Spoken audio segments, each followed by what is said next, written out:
नमस्कार, मैं अनुभा जैन औद्योगिक प्रशिक्षण संस्थान के सभी व्यवसायों से संबंधित एम्प्लॉयबिलिटी स्किल विषय के एसेंशियल स्किल्स फॉर सक्सेस उक्त प्रसंग पर आज आपको प्रशिक्षण प्रदान करने जा रही हूँ।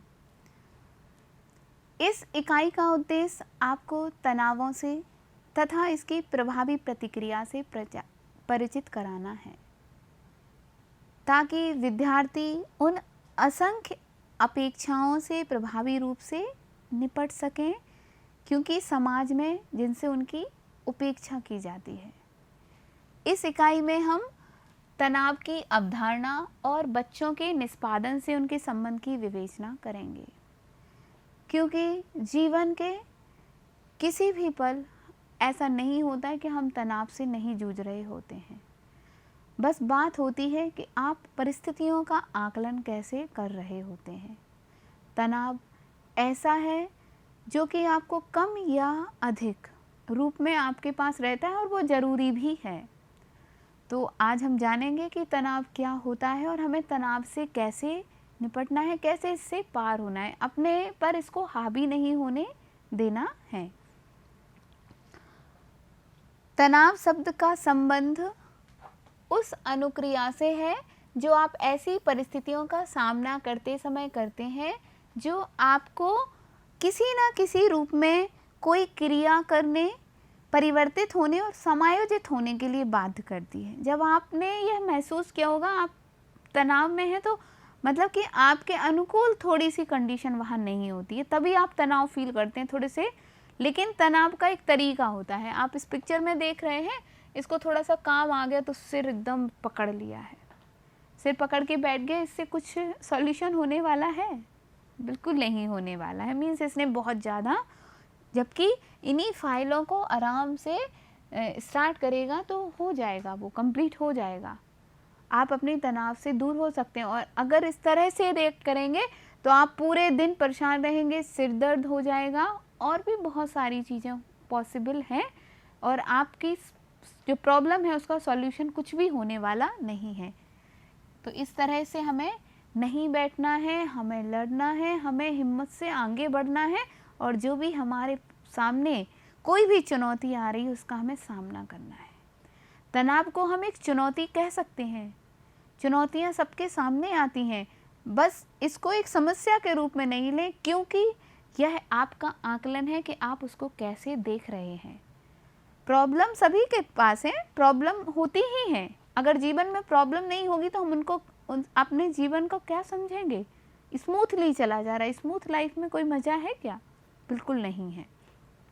तो हमें तनाव तो हमारे ऊपर समस्याएं आनी है, बट उसको परेशान नहीं होना, उसको तनावग्रस्त नहीं लेना है कि इतना ज़्यादा परेशान हो जाए कि हम वो उन चीज़ों से उबर ना पाए, उनको अपने ऊपर हावी होने दें। तो इसलिए हमें अपने आप को संतुलित रख सकें, और तनाव किसी प्रकार की मांग या उपेक्षा के प्रति शारीरिक अनुक्रिया या प्रतिक्रिया करने का ढंग है ना।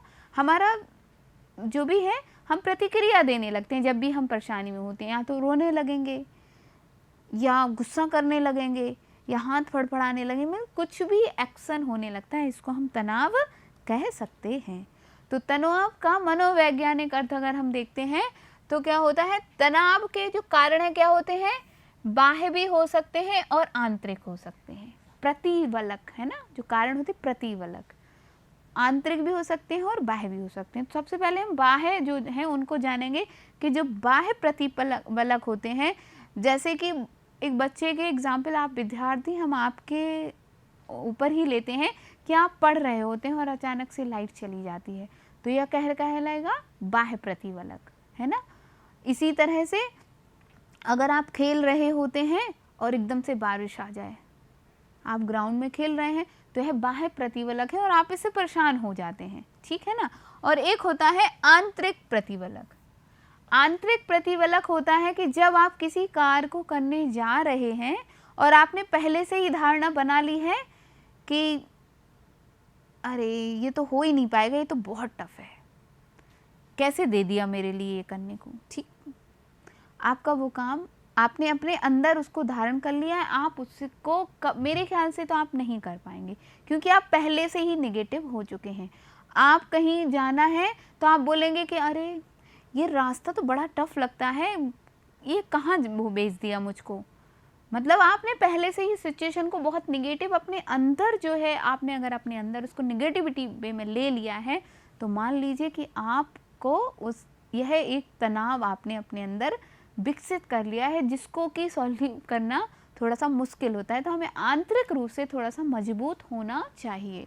फिर आते आंतरिक दशाएं, आपके अंदर की जो दशा होती है, जैविक तथा मनोवैज्ञानिक प्रतिक्रियाएं जो दबाव के अनुभव को जन्म देती हैं। जैविक जो हमारे चारों ओर का वातावरण है, चाहे वो किसी भी रूप में आपको परेशानी आए, ये मनोवैज्ञानिक आपकी आंतरिक दशा के अंतर्गत आते हैं।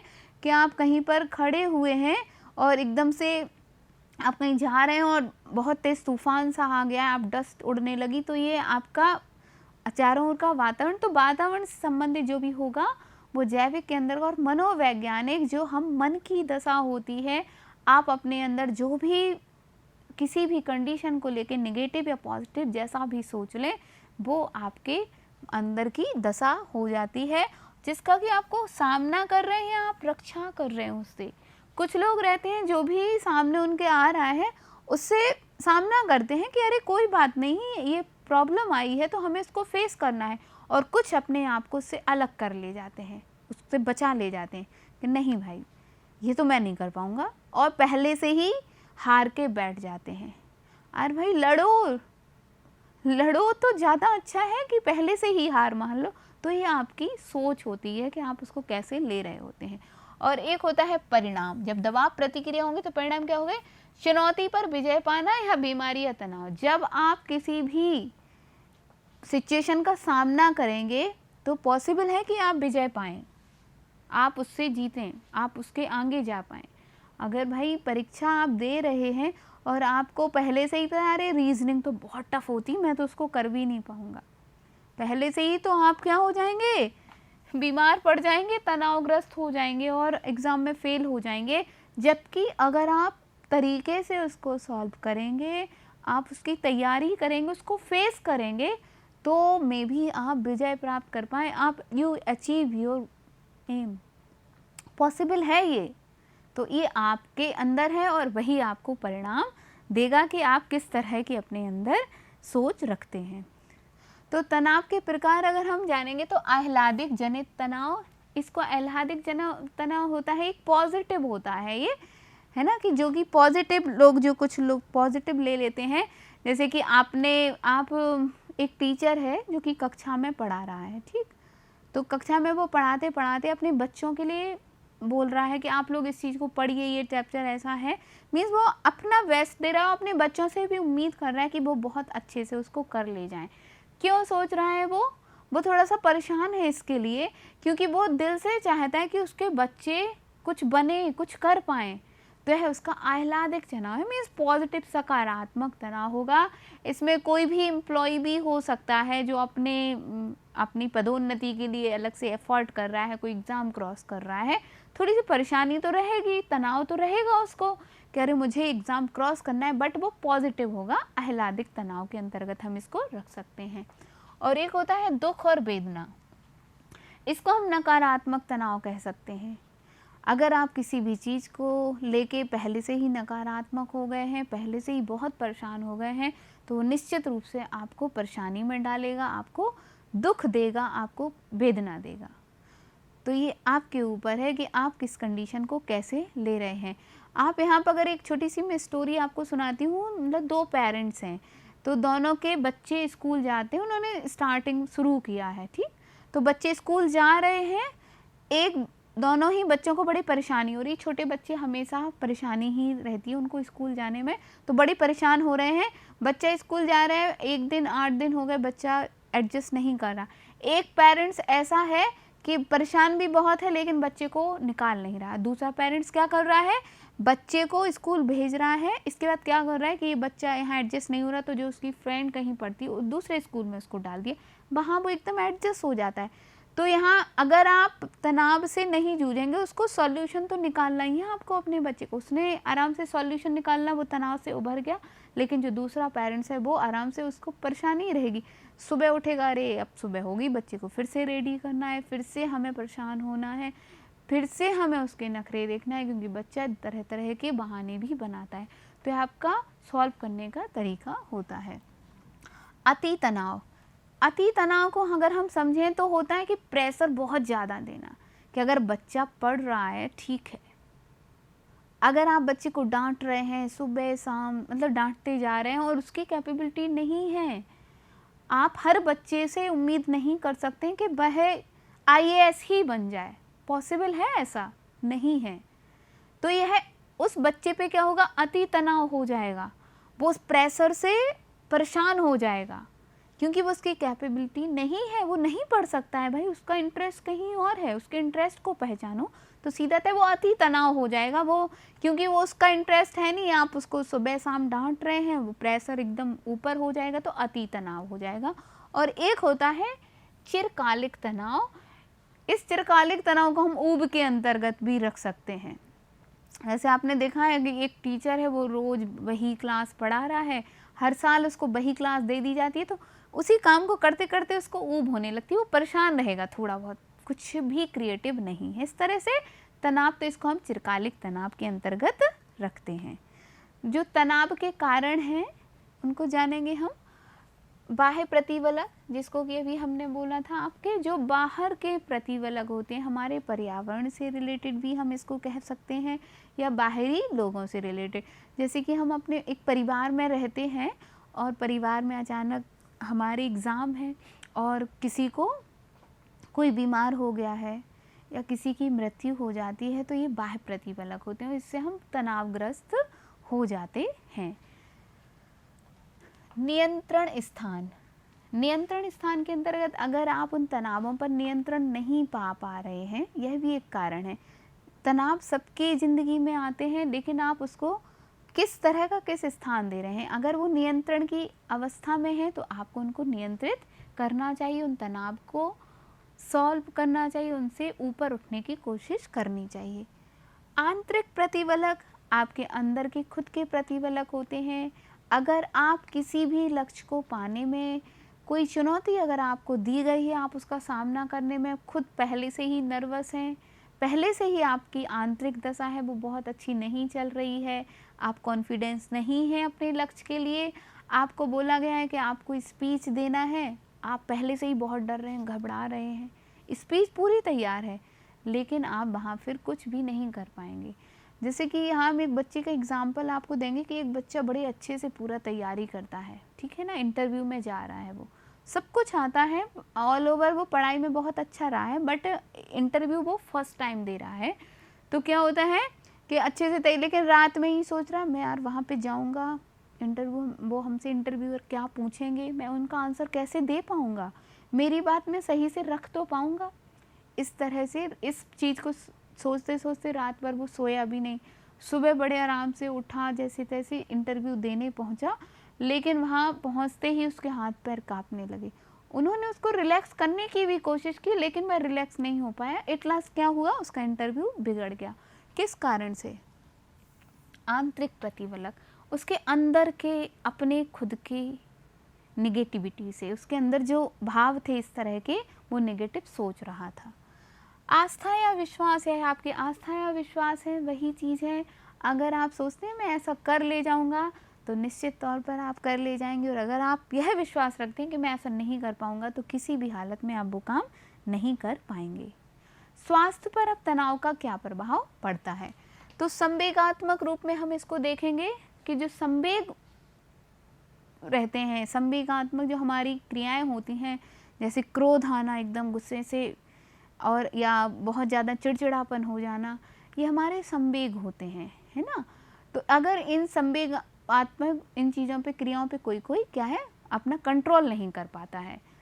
शरीर क्रियात्मक, जो हमारी शरीर की क्रियाएं हैं, एकदम से हाथ फड़फड़ाना या एकदम आँख चेहरा लाल कर देना, आपके शरीर में एकदम से परिवर्तन आ जाना, ये भी तनाव का प्रभाव होता है और ये हमारे स्वास्थ्य को भी बहुत ज़्यादा प्रभावित करता है। और कुछ हार्मोन्स भी हमारे शरीर में ऐसे स्रावित होने लगते हैं कि जो आपके अंदर घबराहट उत्पन्न कर देंगे, किसी के अंदर क्रोध उत्पन्न कर देंगे, तो कोई एकदम से कांपने लगेगा। तो ये इस तरह के हार्मोन्स भी रिलीज़ होने लगते हैं और हम कई तरह की बीमारियों से भी इससे शिकार हो सकते हैं, जैसे हृदयघात होना है, डायबिटीज़ होना है, ये सब तनाव के कारण ही होता है। संज्ञानात्मक प्रभाव जो होते हैं स्वास्थ्य पर, कि जो हमारा संज्ञान है मानसिक स्तर पर हमारा थोड़ा सा काम करना बंद कर देता है। अगर आप बहुत ज़्यादा तनावग्रस्त होंगे तो आपको कोई चीज़ आ रही होगी, वह भी आप उसको भी वह आ नहीं पाएगा। कोई क्वेश्चन आप आ रहा होगा उस तब अगर आप बहुत ज़्यादा तनावग्रस्त हैं तो वह भी आप नहीं कर पाएंगे। व्यवहारात्मक तनाव, आपके व्यवहार में परिवर्तन हो जाएगा। अगर आपके व्यवहार में परिवर्तन हो रहा तो ऑब्वियसली आपका स्वास्थ्य इससे ज़रूर कहीं ना कहीं किसी न किसी तरह से प्रभावित होगा। तो इस तरह से तनाव हमें प्रभावित करता है। तो तनाव का हमें सामना कैसे करना है? तनाव का सामना क्या है? कृत अभिमन्युति युक्ति, कृत अपने कार्यों के द्वारा, है ना, अच्छे कार्यों को करके। कार्य आप कैसे करेंगे कि जो आपके कार्यों की आपको योजना बनानी चाहिए, अगर आप उनको योजनाबद्ध तरीके से करेंगे तो आप तनाव का सामना आसानी से कर पाएंगे। अपने संवेगों पे कंट्रोल करके, ऐसा नहीं कुछ भी हो रहा है तो आपको गुस्से में लाल ही होना है, आपको अपने संवेगों पे कंट्रोल करना है, सिचुएशन को समझना है, समझने के बाद ही आपको कुछ बोलना है। ऐसा नहीं किसी भी प्रॉब्लम का सॉल्यूशन नहीं होता, ऐसी कोई भी समस्या अभी तक नहीं बनी है जिसका कोई सॉल्यूशन नहीं हो। हर चीज़ का सॉल्यूशन है, बट नज़रिया है आपका कि आप उसका आकलन कैसे कर रहे हैं, आप उसको देख कैसे पा रहे हैं। आप ये यकीन मानिए कि आप अगर टेंशन फ्री होकर अगर किसी चीज़ को सोचेंगे, तो अगर आप अपने संवेगों पे नियंत्रण रखेंगे तो आप उस समस्या का समाधान अवश्य कर ले जाएंगे। परिहार अभिविन्यस्त युक्ति, आप कार्य करके उसके बारे में विचार करके आप अपने तनाव से आराम से मुक्ति पा सकते हैं। अच्छा, तनाव और निष्पादन को अब हम जानेंगे कि तनाव जो है उसको हमें कैसे निष्पादित करना है, कैसे हमें इससे सामना करना है। तो देखिए, ये जहाँ मैंने बताया था कि तनाव ये बहुत हाई लेवल का तनाव हो गया। जब अगर तनाव जो होता है, तनाव ऐसा भी नहीं कि बिल्कुल भी नहीं होना चाहिए, तनाव होना चाहिए, ये है, इसको तनाव बिल्कुल भी है लेकिन आराम से टेंशन फ्री होके ऊब होने लगी है इसको, जो कि अभी हमने आपको एग्जांपल दिया था। जब आपको कुछ ऐसा काम दे दिया जाता है जो बार बार आपसे कराया जाता है तो आप ऊब होने लगती है, इस तरह का भी तनाव बहुत लो हो जाता है। और एक होता है ये जब अति हो जाती है, किसी चीज़ की बहुत ज़्यादा अति हो जाएगी तब भी आप उस चीज़ से परेशान हो जाएंगे, आपको मानसिक रूप से बहुत सी बीमारियों से भी आप परेशान रहेंगे, उनका सामना करेंगे और आपका काम भी नहीं हो पाएगा, काम में आपका मन नहीं लगेगा। और ये होता है ऑप्टिमल तनाव की आदर्श स्थिति, हम इसको कहेंगे कि आपको तनाव तो लेना ही है, आपको पढ़ाई करनी है। अगर आप सोचें कि अरे बिल्कुल बिंदास होकर घूमेंगे तो आप बहुत अच्छे नहीं बन पाएंगे, आप अपने एम को अचीव नहीं कर पाएंगे। You never achieve your target. अगर आपके अंदर यह नहीं होगी तो आप कैसे? तनावग्रस्त तो होना है लेकिन प्रॉपर योजना के साथ, क्योंकि वो बहुत बड़ी परेशानी नहीं है। आप स्टेप बाय स्टेप उसको सॉल्व करेंगे तो आप अपने लक्ष्य को पार कर पाएंगे। आप जो भी काम आपने लिया हो, चाहे वह ऑफिस का काम हो, चाहे घर का काम हो, अगर आप विद्यार्थी जीवन में हैं तो वह भी काम आप आराम से सॉल्व कर पाएंगे। जैसे कि इसके लिए हम एक एग्जाम्पल लेंगे कि एक टीचर है, ठीक है ना, बहुत बढ़िया पढ़ाती है, स्कूल में बहुत अच्छे से सब कुछ चल रहा है, अपने विद्यार्थियों को बहुत अच्छा प्रशिक्षण वो देती है, सारे लोग उसका मतलब विद्यार्थी बहुत सम्मान करते हैं। लेकिन अचानक से क्या होता है कि उसके घर पे कुछ प्रॉब्लम आ जाती है, उसके हस्बैंड को कोई बीमारी हो जाती है और इस कारण से उसको घर का भी काम पूरा देखना होता है और अपना भी, लेकिन इसके बावजूद भी वह अच्छे से पढ़ाती है। लेकिन जो आसपास के उसके जो सहपाठी या आप कहें कि उसके कोलीग्स हैं, वो उसका मजाक उड़ाने लगते हैं कि अरे ये तो देखो घर का भी ऐसे कर रही है, इसके पति बीमार पड़े हैं, आराम से आ रही हैं, इस तरह से कर रही हैं। मीन्स आपको फालतू में परेशान किया जा रहा है, लेकिन आपने उसको बहुत हाई लेवल पर ले लिया है, बहुत ज़्यादा हाई कर लिया है, उस तनाव से आप पीड़ित हो गए हैं और क्या होगा कि इस कंडीशन में आप भी बीमार हो जाएंगे। और उस शिक्षिका के साथ भी यही हुआ, जो उसका मन इतना अच्छा वो पढ़ाने में लगती थी, आपने वहाँ सिचुएशन को वो डील कर रही थी, उसके सामने परेशानी आई थी कि उसके घर पे भी परेशानी थी, बट उसके बावजूद भी जो उसका कर्तव्य था विद्यार्थियों के प्रति वो उसको निभा रही थी। लेकिन जब उसको तनाव बहुत ज़्यादा दिया गया तो निष्पादन वो उससे उबर नहीं पाई। उसको जो सामाजिक या बाह्य तनाव जो उसको दिया गया, जो बाह्य कारक थे, उन्होंने उसको इतना परेशान कर दिया कि उसका वो क्या हो जाएगी, ऊब हो जाएगी, चिड़चिड़ापन आ जाएगा, कुंठा आ जाएगी, अवसाद हो जाएगी और आखिरकार कई तरह की बीमारियों से वह ग्रसित हो जाएगी। तो इस तरह के हमें अपने जो तनाव है वो आदर्श स्थिति का तनाव रखना चाहिए। इसको हम यू से भी समझ सकते हैं, इस तरह से उल्टे यू से कि यहाँ पे निम्न है, यहाँ पे बहुत हाई है और यहाँ पे हमारा आदर्श जो है वो तनाव की सिचुएशन यहाँ पर बनती है। तो इसलिए हमें अपने अंदर आदर्श स्थिति रखनी चाहिए तनाव की, क्योंकि जब तनाव हमारे अंदर आदर्श रूप में होगा, मीन्स बहुत ज़्यादा कम भी नहीं, बहुत ज़्यादा भी नहीं, तनाव के बिना भी हम कुछ नहीं कर पाएंगे। अगर हम टेंशन फ्री लाइफ जिएंगे, हमें किसी चीज़ की फिक्र ही नहीं है, तो आप उस काम को अच्छे से नहीं कर पाएंगे, क्योंकि आप बिंदास हो जाएंगे।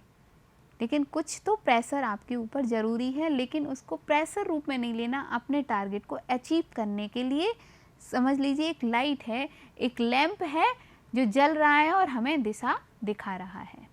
अब हम तनाव को कैसे प्रबंध करेंगे? ध्यान प्रक्रियाएं, सबसे पहले कि ध्यान योग ये बहुत ज़्यादा अच्छा होता है। अगर हम जब बहुत ज़्यादा फ्रस्ट्रेटेड हो रहे हैं, बहुत तनावग्रस्त हो रहे हैं, चाहे ऑफिस के काम से, चाहे आप लोग पढ़ाई करके, तो आप विद्यार्थी हैं तो उनके लिए भी अलग अलग तरह की ध्यान प्रक्रियाएं होती हैं, बड़े लोगों के लिए भी अलग अलग ध्यान प्रक्रियाएं होती हैं, जिससे कि आप अपना जो मन है वो एकाग्र कर पाते हैं। विश्रांत की तकनीकें, आप अपने आप को कैसे एकाग्र कर पा रहे हैं, विश्राम की अवस्था में कैसे रख पा रहे हैं। जैसे आपने देखा हो कई बार हम लोग बैठे रहते हैं, बड़े आराम से बैठे मंदिर में है, लेकिन हमारा जो दिमाग है वो पूरे जगह घूम रहा होता है, यहाँ भी भाग रहा होता है, यहाँ भी, मीन्स हम वहाँ पे हैं शांति की पोजीशन में, लेकिन हमारा मन अशांत है।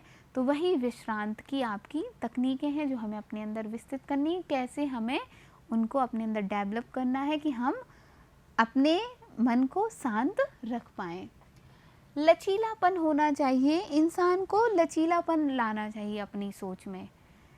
अगर आप लचीलापन नहीं लेकर आएंगे तो आपको दिक्कत हो जाएगी। जैसे कि अगर आप सोच रहे हैं कि ये काम इसी तरह से होगा, तो आप बहुत ज़्यादा आपके घर में अगर 3 पीढ़ियाँ रह रही हैं, आपके पेरेंट्स भी हैं, आप हैं, फिर आपके बच्चे हैं, तो अगर आप सबको एक ही लाठी से हाँकना चाहेंगे तो ये पॉसिबल नहीं है कि आप सबसे एक साथ काम कर ले जाएं। तो वहाँ पे जो आपकी प्रवृत्ति होनी चाहिए या काम करवाने की जो प्रवृत्ति होनी चाहिए वो लचीलापन होना चाहिए। चाहे आपका कहीं आप स्कूल या विद्यालय में प्रधानाचार्य, हेड हैं, प्रबंधक हैं, चाहे कोई बहुत बड़ी कंपनी संभाल रहे हैं, और चाहे आप किसी स्कूल में मॉनिटर का काम कर रहे हैं, आप अपनी क्लास को संभाल रहे हैं, आपके टीचर ने आपको ये रिस्पॉन्सिबिलिटी दी है, तो व्यवहार में वहाँ लचीलापन होना चाहिए, तो आपको तनाव कभी भी नहीं आएगा। शौक एवं हंसी, हंसी बहुत अच्छी होती है। अगर हम किसी को हंसते हुए, हम लोग लाफिंग चैनल देखते हैं तो एकदम तनाव, बिल्कुल टेंशन फ्री हो जाते हैं। तो इसीलिए अब तो योग में भी आपने देखा होगा, बाबा रामदेव ने एकदम खुल के हंसना चाहिए, है ना, जिससे कि कई हार्मोन्स रिलीज होते हैं जो कि आपको शांति प्रदान करते हैं। और शौक, जो भी आपको जिस चीज़ में इंटरेस्ट हो, जब भी समय मिले उनके लिए टाइम निकालिए, चाहे वो पेंटिंग हो, चाहे वो गाना हो, चाहे वो डांस हो, उससे आप तनाव से बिल्कुल उबर जाएंगे और आपका तनाव जो है वो मेंटेन रहेगा, है ना, प्रबंध कर पाएंगे आप तनाव को। क्योंकि ऐसा नहीं कि तनाव आपको बिल्कुल नहीं रहेगा कि उस समय, लेकिन उस समय जो है आप बिल्कुल फ्री हो जाएंगे। कोशिश करके तो वैसे भी हमें और आपको तनाव नहीं करना है, जो परेशानी है उसको वहीं छोड़ देना है और उसको सॉल्व करने की कोशिश करना है, बट उसको अपने ऊपर हावी नहीं करना है। तो अपने शौक जिसमें भी इंटरेस्ट हो उनको टाइम देना चाहिए, तो आप तनाव से फ्री हो सकते हैं। सृजनात्मक मानस प्रत्यक्षीकरण, जो आप प्रत्यक्षीकरण कर रहे हैं उसमें सृजन, काल्पनिक, कल्पनाशीलता भी होना चाहिए, क्रिएटिविटी भी होना चाहिए, तो आपको तनाव से आप फ्री रहेंगे। समय प्रबंधन, अगर आप सही से समय प्रबंध करते हैं, टाइम मैनेजमेंट, तो आप बहुत ज़्यादा तनाव से फ्री हो सकते हैं, तनावग्रस्त नहीं रहेंगे। क्योंकि जो समय है, अगर आप समय के अकॉर्डिंग चल रहे हैं, आपने प्रॉपर किसी भी चीज़ के लिए आपको ऑफिस जाना है, ऑफिस के लिए अगर आप समय से उठ रहे हैं तो आपको तनाव होना ही नहीं कि भाई मैं रास्ते में कहीं लेट ना हो जाऊं, बॉस मुझे बहुत डांटने वाला है। जब आप टाइम टू टाइम अपना कर रहे हैं, आपका सोने का सही समय है, उठने का सही समय है, आप अगर वर्किंग वूमेन हैं तो किचन में आप सही समय दे रहे हैं, फिर ऑफिस भी जा रहे हैं, तो उसमें आपको टेंशन लेने की ज़रूरत ही नहीं है, क्योंकि आप पूरा टाइम मैनेजमेंट कर रहे हैं। अगर आप स्टूडेंट हैं तो आपको स्टूडेंट होके भी ये नहीं सोचना कि मैं आज कॉलेज लेट पहुंचने वाला हूँ या कक्षा में लेट पहुंचने वाला हूँ, मुझे डांट पड़ने वाली है, मेरी यूनिफॉर्म प्रॉपर आयरन नहीं है। ये कब होगा? जब आपको समय की कद्र नहीं होगी, आपने अपना टाइम एकदम मैनेज करके नहीं चल रहे होंगे, तब आपको ये परेशानी आएंगी, आप तनावग्रस्त हो जाएंगे। अगर हमें तनाव से वाकई में रिलीज़ होना है, तो अगर इन चीज़ों को हम अपने अंदर नहीं लाएंगे तो हम तनाव पे कभी भी अपनी विजय हासिल नहीं कर पाएंगे। एक और ऑप्शन है व्यायाम, एक्सरसाइज करनी चाहिए। एक्सरसाइज किसी भी तरह की हो सकती है, आप म्यूज़िक के साथ भी कर सकते हैं, आप जैसे भी आपको अच्छा लगे आप वैसे एक्सरसाइज करिए और एकदम टेंशन फ्री होके आप अपना काम कर सकते हैं। तो इतनी सारी जो हमने ये पढ़ा हुआ है टेक्निक्स हैं एक तरह से, इससे कि हम अपने तनाव को प्रबंध कर सकते हैं। अगर आप टेंशन फ्री नहीं होंगे तो आप किसी भी कार्य को अच्छे से नहीं कर पाएंगे, चाहे वो काम आपको बहुत अच्छे से आता हो। अगर हमने आपसे कह दिया कि आपको स्टेज पर जाके 4 लाइन बोलनी है किसी भी बहुत अच्छे टॉपिक पे, तब भी आप उसको बोल नहीं पाएंगे, क्योंकि आप उस समय परेशान हैं। आपको आता है, हमने बोल दिया आपको देश के ऊपर कुछ बोलना है, 15 अगस्त आ रहा है, आपको उसके ऊपर कुछ बोलना है, लेकिन अगर आपके अंदर है कि मैं बोल भी पाऊँगा कि नहीं बोल पाऊँगा, तो ये बिल्कुल नहीं हो पाएगा कि आप अपना स्टेज पर जाके अच्छी परफॉर्मेंस वहाँ पर दे पाएँ। तो आज हमने जाना इस अध्याय के माध्यम से कि तनाव क्या है। तनाव एक प्राकृतिक, निरंतर, गतिक एवं अन्योन्याश्रित प्रक्रिया है जो समय घटित होती है जब लोग अपने वातावरण के प्रति समंजित होते हैं। वो समझ नहीं पाते हैं कि हमें मतलब वातावरण के साथ जब एडजस्ट नहीं कर पाते हैं। अगर हम तनाव को समझें तो हमारा तनाव किस लेवल का होना चाहिए। अगर आपने विद्युत धारा, जो इलेक्ट्रिसिटी सप्लाई होती है, अगर उसको बहुत अच्छे से जाना हो, तो अगर लाइट धीमी होती है ना, तब भी फ्लैक्चुएट होती रहती हैं लाइट्स हमारी, हमें प्रॉपर दिखता नहीं, हमको गुस्सा आती ना उस लाइट में। तो इसी तरह तनाव बहुत धीमा भी नहीं होना चाहिए, क्योंकि आप फिर कुछ नहीं कर पाएंगे, आपकी जो पटरी है ना जीवन की, वो फ्लैक्चुएट होगी इस तरह से। और अगर लाइट बहुत तेज़ आ जाती है तब भी क्या होता है, या तो बल्ब फ्यूज हो जाएगा, हमारे जो इलेक्ट्रिक उपकरण हैं, चाहे वो फ्रिज हो या और भी चीज़ें, माइक्रोवेव उस समय चल रहा हो, एसी चल रहा हो, वो भी खराब हो सकते हैं। तो इसी तरह अगर आपका तनाव बहुत तीव्र है तो क्या होगा, आप बहुत सारी बीमारियों के शिकार हो जाएंगे, आपका मानसिक संतुलन बिगड़ जाएगा, आप अपने परिवार में भी बहुत अच्छा बिहेवियर फिर नहीं कर पाएंगे, ना तो आप समाज में रह पाएंगे ना परिवार में, और आपको कोई भी पसंद नहीं करेगा अगर आप तनाव को अपने ऊपर बहुत ज़्यादा हावी कर लेते हैं। तो इस तरह विद्युत धारा की तरह एकदम आराम से स्मूथ, अगर सही बिल्कुल पावर आता है तो लाइट एकदम अच्छी चलती है, सारे उपकरण सही से काम करते हैं, और विद्यार्थी पढ़ते समय जो रोशनी आती है वो भी सही आती है। तो हमें तनाव के उसी लेवल को अपनाना है कि जिससे तनाव को तो हम लें, लेकिन अपनी उसको अपने ऊपर हावी करने के लिए बल्कि उससे पार पाने के लिए हमें तनाव को लेना चाहिए।